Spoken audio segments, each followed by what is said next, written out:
Bonjour, je m'appelle Anne Gauthier-Poulet, je suis conseillère en développement territorial à la Chambre d'agriculture du Loiret.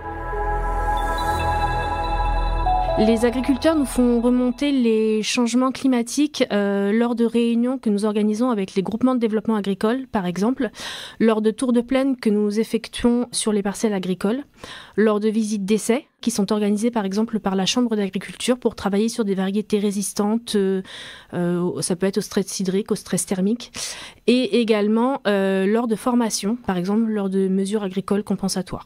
La Chambre d'agriculture travaille sur les inquiétudes des agriculteurs en organisant des formations, par exemple, en travaillant également sur les mesures agro-environnementales, développement de prairies, maintien de prairies, développement de couloirs biodiversité, par exemple, mais également en travaillant sur le conseil agronomique. Et également sur la volonté de travailler avec, par exemple, le développement de l'outil Climat-Agri, sur le département, le Climatera, et nous organisons également des entretiens perspectives pour faire une approche globale et échanger avec eux sur leurs problématiques, mais également sur les thématiques sur lesquelles ils souhaitent travailler, dont le climat pour beaucoup d'agriculteurs.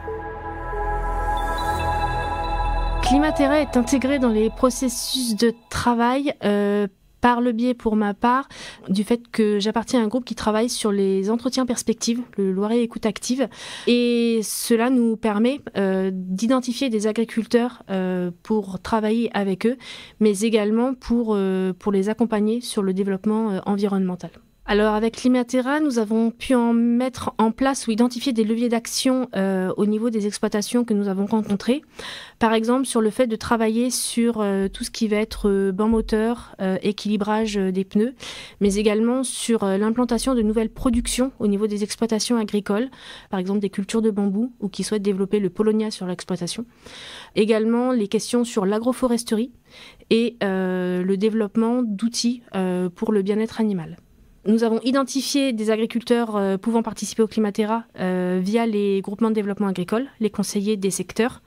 Ensuite, nous les avons contactés et nous avons eu des retours positifs ou négatifs selon les disponibilités des uns et des autres en fonction des dates que nous leur proposions. Oui, le succès de Climatera, c'est d'avoir de l'adhésion des agriculteurs. Pour le moment, nous avons identifié des agriculteurs et tous sont satisfaits d'y avoir participé. Alors pour l'instant, au niveau des plans d'action, nous avons réalisé les rendez-vous, mais nous n'avons pas encore fait de retour. Après, les agriculteurs que nous avons rencontrés sont satisfaits de ce rendez-vous et souhaitent continuer à travailler sur le changement climatique. Eh bien, l'apport que nous pouvons apporter aux agriculteurs et écouter leurs questionnements est importante pour la suite à venir.